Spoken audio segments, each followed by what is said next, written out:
सत श्री अकाल सारिਆਂ ਨੂੰ ਤੇ welcome back on your own YouTube channel #ਚੱਕਦੇਟ੍ਰੈਂਡ।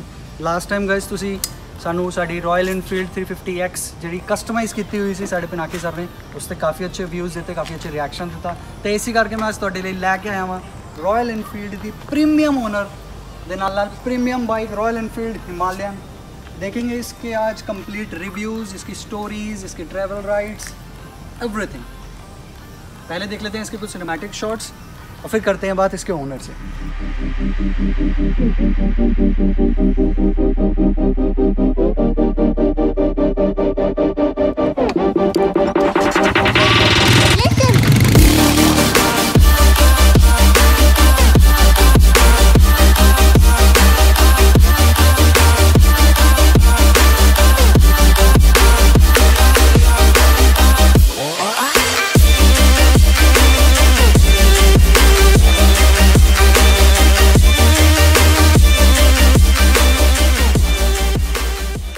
So guys, आपको हिमालयन के सिनेमैटिक शॉट्स कैसे लगे? वीडियो को लाइक, शेयर और उस पर कमेंट्स करके ज़रूर बताइएगा। और आइए मैं आपको मिलवाता हूँ इस बाइक के ओनर से, यानी कि मेरा दोस्त, मेरा स्कूल टाइम का फ्रेंड संचित। हाँ संचित, कैसा लगा भाई? बढ़िया। सो संचित, अभी तक का इस हिमालयन बाइक का तुम्हारा क्या एक्सपीरियंस रहा है? कैसी राइड्स रही हैं? कंपनी से सर्विसेज वगैरह का क्या रहा है? या राइड्स पे जाएँ तो उसके पहले क्या चीज़ ध्यान रखी जाए? कहाँ से स्टार्ट करना चाहें? वो यार रॉयल एनफील्ड की सबसे बेस्ट बाइक है। इससे पहले मैं क्लासिक चलाता था। हाँ ठीक है, आई रिमेंबर क्लासिक 350। हाँ क्लासिक 350 चलाता था। एक टेस्ट राइड लेने गया था और मेरी क्लासिक OLX पे डल गई थी। ठीक है, तो मतलब कि कंफर्ट लेवल और एक्सपीरियंस इस बाइक का, टॉर्क, सुपर पावर इतना है कि रॉयल एनफील्ड की एक टाइम पे सबसे बढ़िया बाइक है। अब अपग्रेड हो चुकी हैं कई सारी बाइकें। इंटरसेप्टर आ गई है, 650 आ गई है, जिनमें इससे भी ज़्यादा पावर है। इस बाइक्स में क्या है कि टूरिंग के लिए बनाई गई है।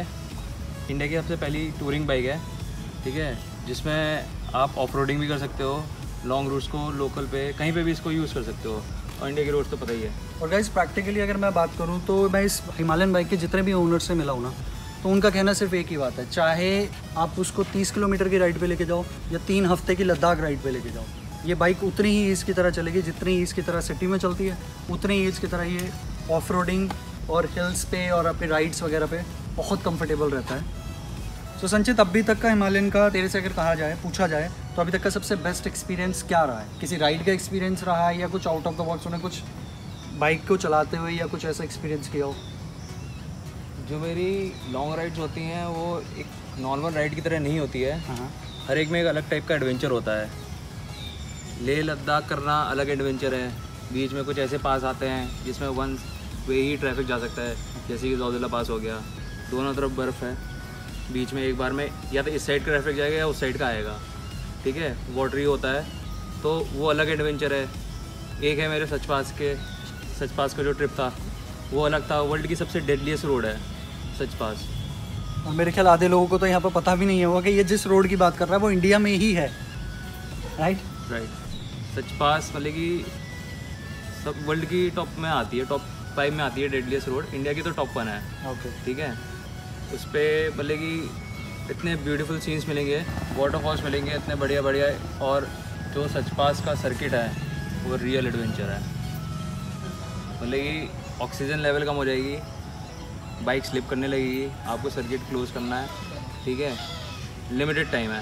ओके, अब करना आपकी मर्ज़ी है, वापस जाना आपकी मर्ज़ी है। ग्रेट। और अगर संचित, अगर बाइक के लिए मैं पूछूं तो ये देखने में ज़्यादा कुछ लग नहीं रहा, तूने कुछ खास कस्टमाइज़ करा रखा है? नहीं, कुछ नहीं करा रखा। ठीक है, ये कहा जाए तो बेसिकली एक पूरी स्टॉक बाइक है, राइट? एक्सेप्ट दिस बैग, या फिर थोड़े बहुत कस्टमाइजेशन जो यहाँ पे कर रखे हैं, ये सब क्या है? इसको एक बार बता, मेरे को एक्सप्लेन कर इसको डिटेल में थोड़ा सा। मोबाइल चार्जर लगा हुआ है, सबसे एसेंशियल चीज़ है। ठीक है, कभी भी बैटरी लो हो या GPS बंद हो तो अपना मोबाइल यहीं से चार्ज करके मोबाइल होल्डर पे लगा लो। ठीक है, इतना बढ़िया होल्डर है कि 150 की स्पीड पे भी चलाओगे तो हिलेगा नहीं फ़ोन। परफेक्ट। इसमें एडिशनल लाइट लगा रखी है मैंने, जैसे फॉग वगैरह हो या फिर कोई वेवी रोड हो तो उसमें अलग विजन के लिए लाइट्स लगी हुई है। ऑन कर दे संचित, एक बार ना लाइट्स को ऑन कर दे। परफेक्ट।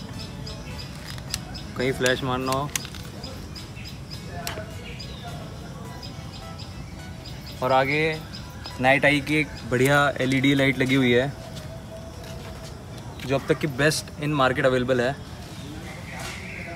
सो ये वाइट लाइट से फॉग वगैरह में कुछ इश्यूज़ नहीं आते? कुछ इशू नहीं आता। Okay great. High beam low beam दोनों अवेलेबल हैं इसमें। ये स्टिकर्स की बताया यार, स्टिकर्स की क्या स्टोरीज है जो इस पर डिफरेंट डिफरेंट स्टिकर्स लगे हुए हैं आगे? बाइकिंग कम्युनिटी में क्या होता है कि हम किसी से मिलते हैं तो लव शेयर करा जाता है, ब्रदरहुड शेयर करा जाता है अपने स्टिकर्स प्रोवाइड करके, या लोगो या बैंड शेयर करते हैं। तो ये सारे उसी चीज़ पे बेस्ड ऑन है।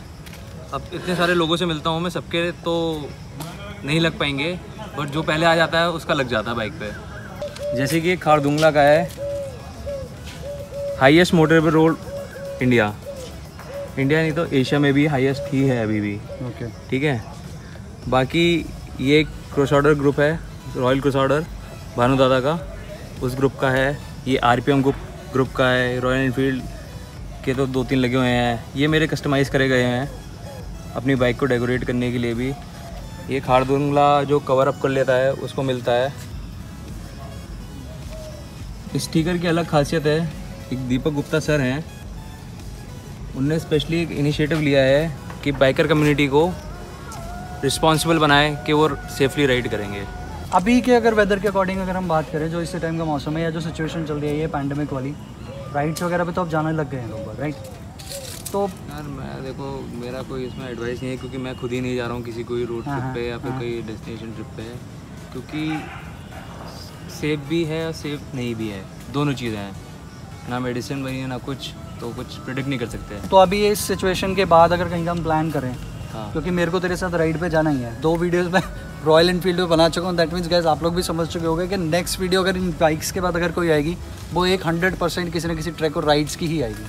सो क्या सजेस्ट करता है कि ये सिचुएशन के बाद अगर हम कहीं जाना चाहें तो अपनी फर्स्ट राइड क्या होनी चाहिए और उसके लिए क्या बेसिक हमें प्रिपरेशन? डिपेंड करता है कि तुम्हारा फ्लेवर कैसा है, टेस्ट कैसा है, कि तुम्हें एडवेंचर करना है। ऑब्वियसली बढ़िया एडवेंचर ही करेंगे, बट टाइम कम होगा। जैसे हमारे पास अप्रॉक्सीमेट 3-4 दिन का टाइम है, हाँ, तो उसके लिए बेस्ट क्या कहता है, क्या प्रिपरेशन करी जाए और कहाँ कौन सी जगह पर हम जा सकते हैं? तो जाने के लिए बहुत सारी जगह हैं, ठीक है। टाइम का भी एक फंडा आता है कि कितने टाइम में आपको रिटर्न करना है, ठीक है। बहुत सारे पासेस हैं जो 3 दिन में ही हो जाते हैं। हाँ। चंसल पास है, कैंपिंग करनी है। तो इतने से टाइम के लिए तेरे हिसाब से बेस्ट प्लेस कौन सी रहेगी? 3 दिन से 4 दिन? पराशर लेक कर सकते हो। पराशर लेक? हाँ। कहाँ होता है? मंडी से आगे है, हिमाचल में। ओके ठीक है, वो कर सकते हो, और चंसल पास कर सकते हो। तो इसके लिए बेसिक प्रिपरेशन अगर इसी बाइक के साथ करी जाए तो क्या हो सकती है वो बेसिक प्रिपरेशन? इस बाइक के साथ प्रिपरेशन करने में कुछ ज़्यादा कुछ है नहीं, बस आपको अपना लगेज रेडी रखना है, ठीक है, जो कि आपके कपड़े होंगे, और आपको इसकी एक सर्विस करा, मतलब कि आपका एक जनरल चेकअप होता है, ठीक है, वो करा लो, क्योंकि किसी भी ट्रिप पे जाओगे आपको जनरल चेकअप कराना पड़ेगा। कोई भी माइनर प्रॉब्लम होगी, या फ्यूल कम होगा, या ऑयल कम होगा, या ब्रेक ऑयल कम होगा, ब्रेक्स नहीं होंगे, तो वो बाद में आपको 3 दिन की ट्रिप को 5 दिन की बना सकता है। सो मतलब ये कह सकते हैं एक्सीडेंट प्रोन हम पहले से यहाँ से प्रिपेयर करके जाएं कि हमारी बाइक में कुछ भी प्रॉब्लम ना हो, राइट? हाँ। और कुछ एडिशनल प्रिपरेशन मेरे को नहीं लगना, ये बाइक स्टॉक ही इतनी मजबूत आपको लग रहा होगा इसके टायर तो बड़े वैसे हैं, बट इसके टायरों के अंदर एक स्लाइम डला हुआ है केमिकल, जो पंचर होने से अवॉइड करता है। तो मतलब इन एनी केस अगर 2-3 दिन की हमारी कोई राइड है, अगर by chance in any case अगर कुछ पंचर हो जाए या कुछ हो जाए, तो इतना कोई बड़ा कुछ खास स्लाइम का क्या काम होता है, अगर जैसे कील घुसी, इस टूरिंग बाइक में हमेशा स्पोक्स वाले व्हील्स होते हैं, ठीक है। अगर इसमें सपोज कि कैसे कील घुसी, तो कील के आसपास का जो एरिया होगा ना, वो स्लाइम वहाँ से लिक्विडाइज होके फ्रीज कर देगा।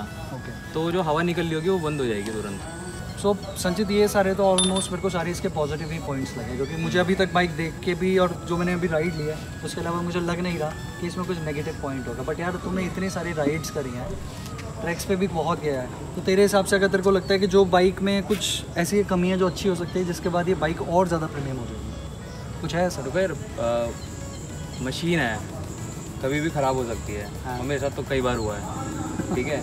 और मेरे को ये भी पता चल गया है कि उसको ठीक कैसे करना है, ठीक है। कुछ चीज़ें ऐसी होती हैं जो मैन्युफैक्चरिंग फॉल्ट होता है।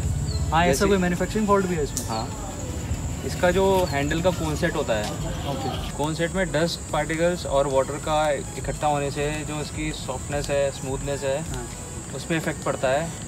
तो उसकी वजह से ना हैंडल ना थोड़ा वाइब्रेशन इंक्रीज हो जाती है, ओके, जो कि एक रिस्क रिस्की पार्ट भी है। रिस्की तो है यार, अगर हमारे पास रोड जो है प्रॉपर ना हो तो अपन ये ऑफ रोडिंग के लिए है। हाँ। ये मैन्युफैक्चरिंग फॉल्ट है, हमने बहुत फीडबैक दिया है, माइट भी हो सकता है कंपनी इस पर काम भी कर रही है, क्योंकि कोई कंपनी चाहेगी तो नहीं उसका पार्ट मतलब कि मशीन का ऐसे नेगेटिव रिमार्क्स है। तो ऑब्वियसली बात है, हर कस्टमर कोई ना कोई फीडबैक देता ही है, फीडबैक से ही डेवलपमेंट होता है, करेक्शंस होते हैं, ठीक है। बाकी परफॉर्मेंस तो इसकी ऑल ओवरऑल ठीक ही है।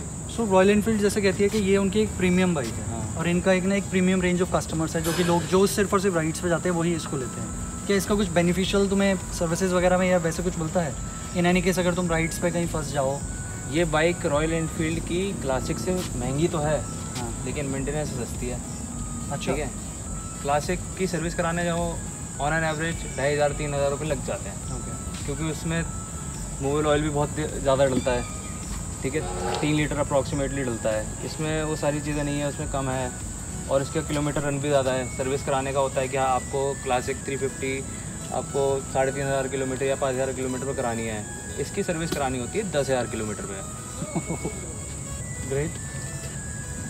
और ये एक ऐसी बाइक है रॉयल एनफील्ड की जिसकी गुडविल हमेशा से बनी रहती है, क्योंकि जो इसका राइडर है, जो इसका बाइक मतलब कस्टमर है, वो हमेशा राइडर ही निकलता है। बहुत कम लोग होते हैं कि ये बाइक लेते हैं और उनको लोकल में यूज़ करना है। जिसने लिया है वो एक बार जाएगा ज़रूर लंबे राइड पे, क्योंकि इसका मज़ा ही वहीं पर है, कंफर्टेबल। तो संजय तो इतनी राइड्स पे जाता है तो रॉयल एनफील्ड को भी रिप्रेजेंट कर चुका है बिलीव, राइट? राइड पे गया है तो कुछ बेनिफिशियल कुछ हमारे लिए भी होना चाहिए ना यार, हमारे व्यूअर्स जो देख रहे हैं तो उनके लिए कुछ है तेरे पास? अगर किसी को बाइक एसेसरीज चाहिए या गियर्स चाहिए तो गाज़ियाबाद में गुप्ता बाइकिंग स्टोर्स है साहिबाबाद में, आप वहाँ से आके परचेज़ कर सकते हैं। अगर आप मेरा रेफरेंस देंगे तो आपको डेफिनेटली डिस्काउंट मिलेगा ही मिलेगा। Great, perfect. तो सर गाइस इस चीज़ का मैं डिस्क्रिप्शन लोकेशन सारी नीचे मेंशन कर दूंगा। और एडिशनली कुछ बोल रहा है संचित? और करोल बाग में जाना है तो हमारे एक चिराग भाई हैं, वो बेसिकली होलसेलर हैं, बट मेरे लिए वो रिटेल का काम भी कर देते हैं, क्योंकि हम लोग इतना सपोर्ट करते हैं, वो भी हमें इतना सपोर्ट करते हैं, सारे गियर सपोर्ट यूटेंसिल्स एसेसरीज सब वो प्रोवाइड करने के लिए एनी टाइम। तो मतलब हर टाइम वो तुम लोग के लिए रेडी है, चाहे वो बेसिक बड़ा काम करते हैं, मतलब होलसेल का काम करते हैं, बट ये रिटेल में वो हमारे लिए सर्विसेज प्रोवाइड करा देंगे। बिल्कुल बिल्कुल बिल्कुल। सो गाइस जिन लोग के पास रॉयल एनफील्ड है, हिमालयन है, जो भी बाइक है, अगर उनको एसेसरीज से रिलेटेड कुछ चीज़ शॉपिंग करनी है, कुछ भी करना है ना, डिस्क्रिप्शन में दोनों जगहों के नीचे मेंशन कर रहा हूँ, संचित का नाम लेना, कुछ ना कुछ भाई डिस्काउंट जरूर मिलेगा। सो गाइस ये था मेरा दोस्त संचित, जिसने रॉयल एनफील्ड अपनी हिमालयन का एक्सपीरियंस अभी तक का, राइडिंग एक्सपीरियंस, सर्विस एक्सपीरियंस और रॉयल एनफील्ड से उसको क्या प्रीमियम इनपुट्स मिले उसने सारा शेयर करा। आपको आज की वीडियो कैसी लगी? वीडियो को लाइक करके, उसको शेयर करके और कमेंट्स करके ज़रूर बताइए। गाइस कुछ सजेस्ट करो यार कि अब राइड पे अगर जाया जाए तो आसपास कहाँ जाया जाए, क्योंकि मैं जाने वाला हूँ संचित के साथ, ऑलरेडी उसने सब कुछ प्लान कर रखा है कि हम जनवरी में जाएंगे या जब भी जाएंगे ज़रूर। बट अगर आप लोगों के कुछ सजेशन है तो नीचे कमेंट बॉक्स में ज़रूर रखिएगा। और ये बाइक आपको कैसी लगी, इससे रिलेटेड पॉजिटिव नेगेटिव जैसे भी आपके कमेंट्स हैं मुझे बताइएगा ज़रूर। और ये बाइक्स के जो मैंने एक वीडियोस का चेन स्टार्ट करी है कैसी लग रही है, वीडियो को लाइक करके, उसको शेयर करके, उस पर कमेंट्स करके ज़रूर बताइएगा। और जिन्होंने अभी तक चैनल को सब्सक्राइब नहीं किया है, जल्दी से जल्दी चैनल को सब्सक्राइब कर लो, ताकि नेक्स्ट वीडियो की नोटिफिकेशन आप लोगों तक पहुँचती रहे, क्योंकि मैं तो अब अलग से अलग कंटेंट लेके आने वाला हूँ आप लोगों के लिए on your own YouTube channel #ChuckTheTorrent।